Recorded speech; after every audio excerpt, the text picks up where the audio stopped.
I never believed in second chances, not after what happened 23 years ago when I walked away from the only woman I ever truly loved. But life has a twisted sense of humor. Last Tuesday, I walked into a corporate meeting in Manhattan, and there she was, sitting at the head of the table, still taking my breath away like no time had passed at all. Her eyes met mine, and I swear the entire room disappeared. This is the story of how I lost her, how I found myself, and how love decided we weren't finished yet. My hands were shaking as I gripped my leather portfolio outside the conference room. 47 years old, a senior marketing executive, and I was trembling like a teenager before prom. But this wasn't just any client meeting. The name on the contract had hit me like a freight train 3 days ago. Elena Castellanos, CEO of Castellanos Digital Innovations. Elena, my Elena. Except she wasn't mine anymore. She hadn't been mine since 2001, since that horrible August night when I chose safety over love, convention over truth. I pushed open the glass door and walked in. The conference room was all modern minimalism, steel, glass, and cold ambition. 6 people sat around the table, but I only saw one. Elena sat at the head, her dark hair shorter now, streaked with distinguished silver at the temples. She wore a charcoal suit that probably cost more than my first car, and when her hazel eyes locked onto mine, the world tilted sideways. "Ms. Morrison," she said, her voice steady, professional, but I caught the slight pause, the way her jaw tightened. She remembered. Of course she remembered. "Ms. Castellanos," I managed, moving to the empty chair. 6 seats away felt like 6 miles. It felt like nothing at all. The meeting was torture. I went through the motions, presenting our marketing strategy for her company's rebrand. I showed slides, referenced analytics, projected growth. The entire time, I felt her gaze on me like a physical touch. Every time our eyes met, I was 19 again, lying in her dorm room, tracing the curve of her shoulder while she told me about her dreams of changing the world. "That's an interesting approach," Elena said when I finished, leaning back in her chair. "Though I wonder if it fully captures our brand identity. Perhaps we need someone who truly understands who we are at our core." The subtext wasn't lost on me. Someone who truly understands. I used to understand everything about her. Her favorite coffee order, the way she hummed off key in the shower, how she'd bite her lower lip when she was thinking. I'd understood her enough to know that coming out in 2001, in our conservative Texas town, with her traditional Catholic family, would destroy her. So I'd made the decision for both of us. I'd walked away, married a man I didn't love, built a life that looked perfect on the outside but felt hollow inside. When the meeting ended, everyone filed out. I gathered my materials slowly, deliberately. Elena stood by the window, her back to me, looking out at the Manhattan skyline. "You look good, Sarah," she said without turning around. "Success suits you." "Elena, I don't." She turned and her eyes were wet. "Not here. Not now. I have a business to run, and you have a pitch to deliver. But my assistant will email you. Dinner, tomorrow night. We have things to discuss." She walked past me so close I could smell her perfume. Something different now, more expensive, but still with that hint of amber I remembered. The door closed behind her with a soft click.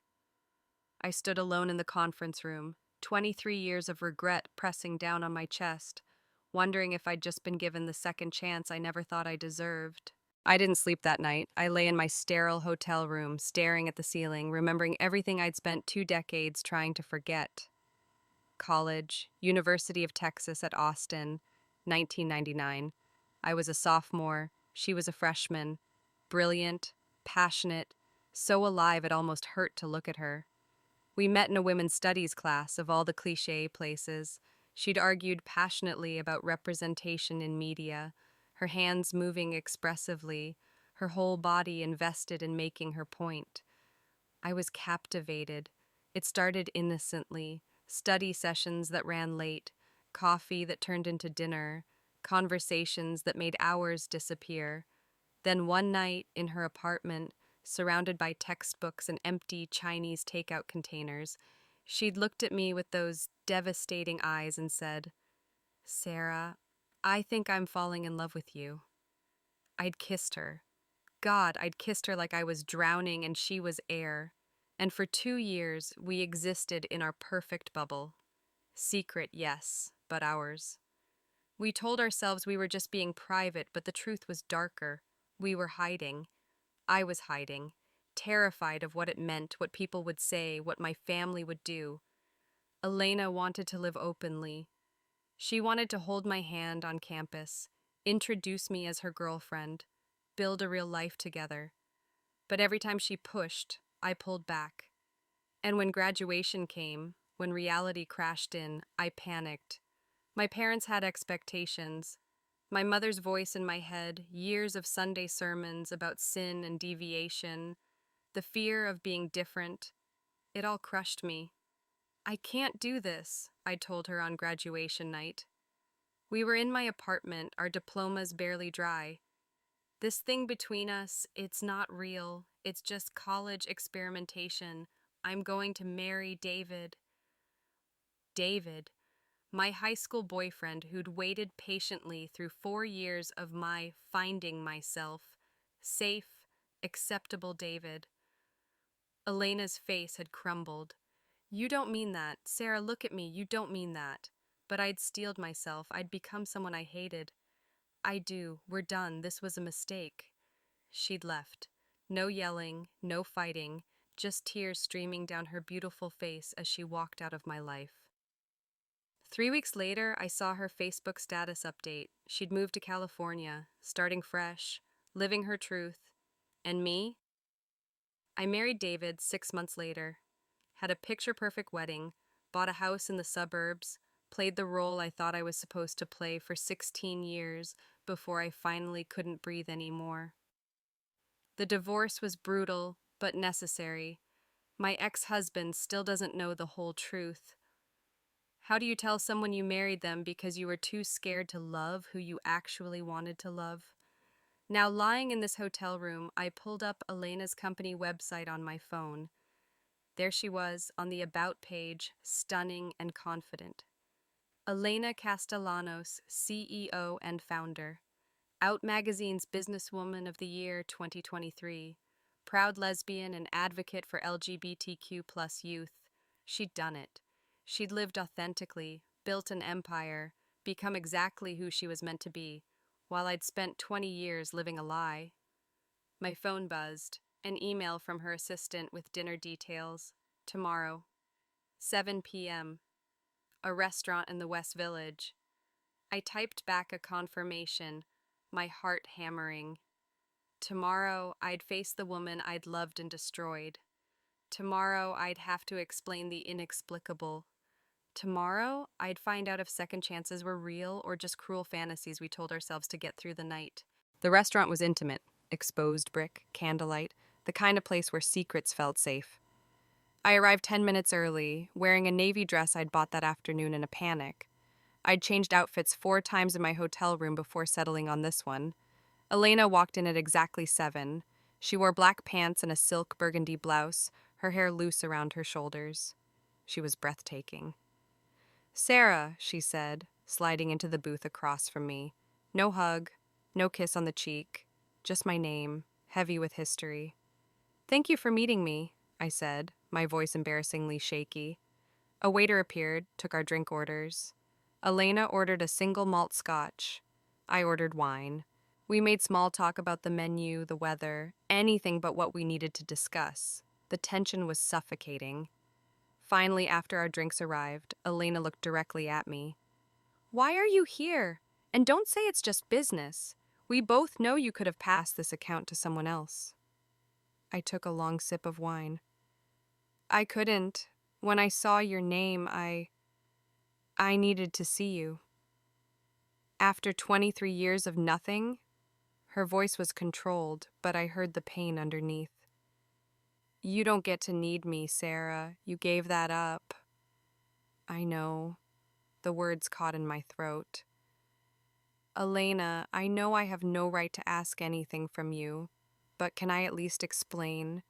Can I tell you what I should have said back then? She studied me for a long moment, then nodded slowly. Fine, talk. So I did. I told her everything. About growing up in a house where difference was sin, where my mother would change the channel if two women kissed on TV, where my father's silent disappointment was worse than any shouting.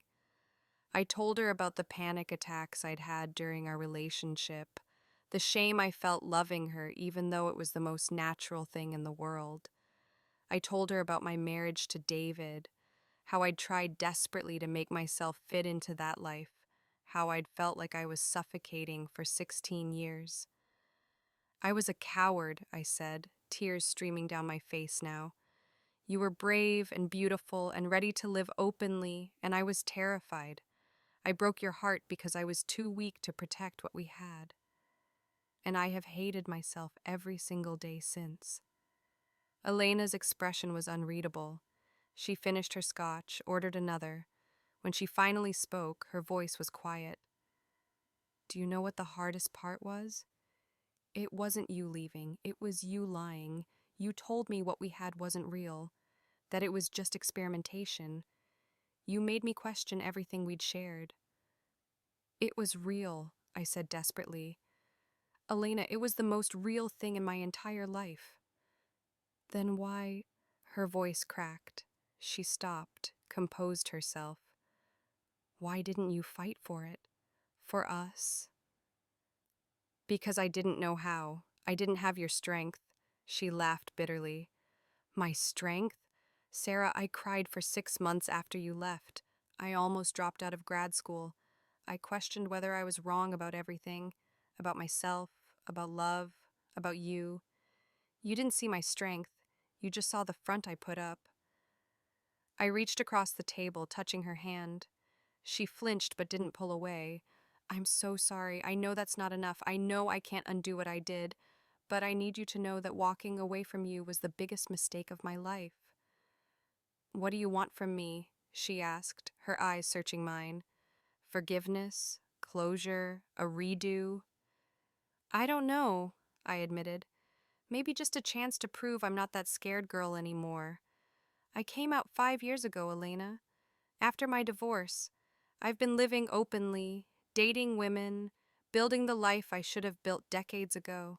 I know it's too late for us, but I needed you to know I finally found the courage you always had. Our food arrived, but neither of us touched it. We sat there, years of pain and love and regret hanging between us like smoke. I'm not that same girl either, Elena said finally.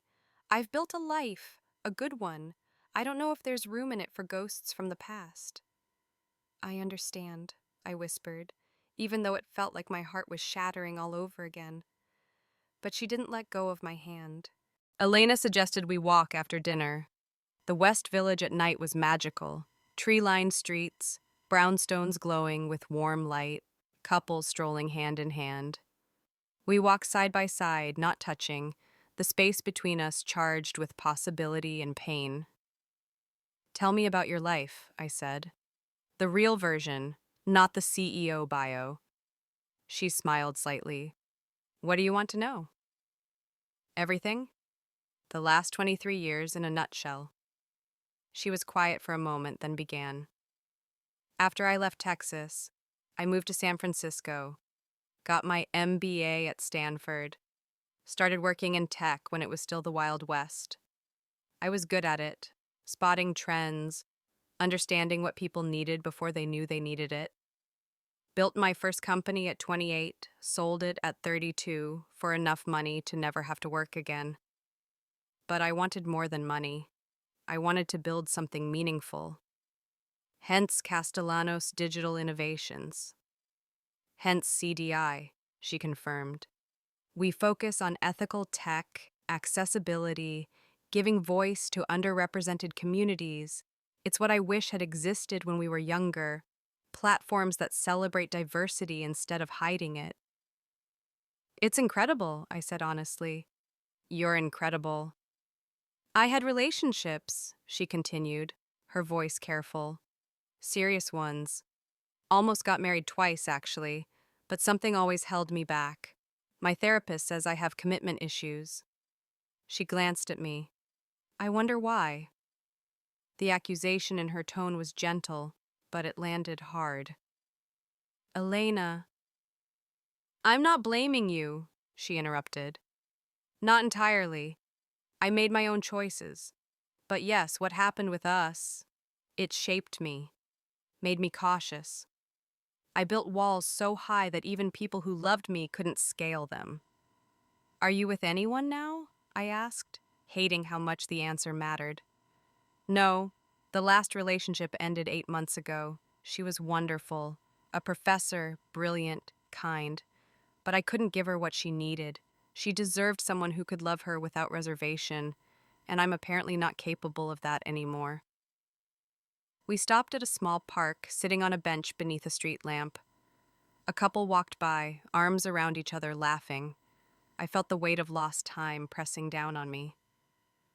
I want to show you something, Elena said, pulling out her phone. She scrolled through photos, then handed it to me. That's my goddaughter, Sophia, my best friend Maria's kid. She's 12 now, and last year she came out as gay. She was terrified, convinced her life was over. The photo showed Elena with a beautiful young girl, both of them laughing. I told her about us, Elena continued softly. About how we loved each other but couldn't be together because the world felt too dangerous. About how I moved away and built a life where I could be myself completely.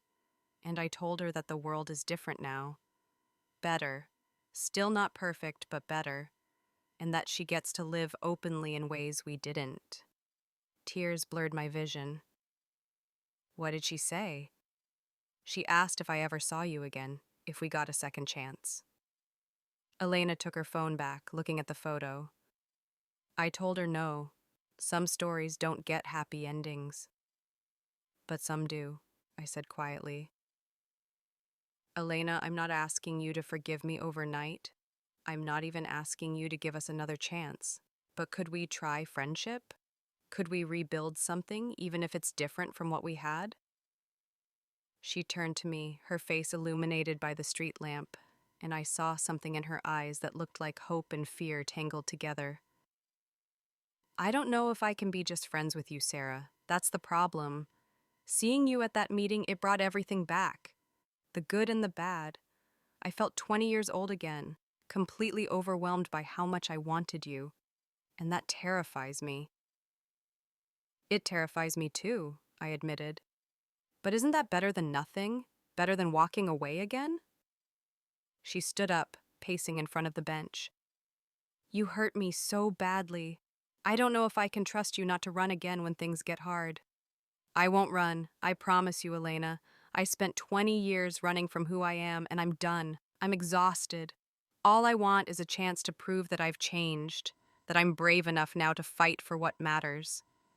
She stopped pacing, looking down at me. What if I can't do this? What if I'm too damaged? I stood, closing the distance between us. Then we figure it out together, one day at a time. No pressure, no expectations. Just two women who used to know each other better than anyone, trying to find their way back. For a long moment, she just looked at me. Then slowly, she held out her hand. I took it. 3 months. That's how long we'd been doing this dance of getting to know each other again.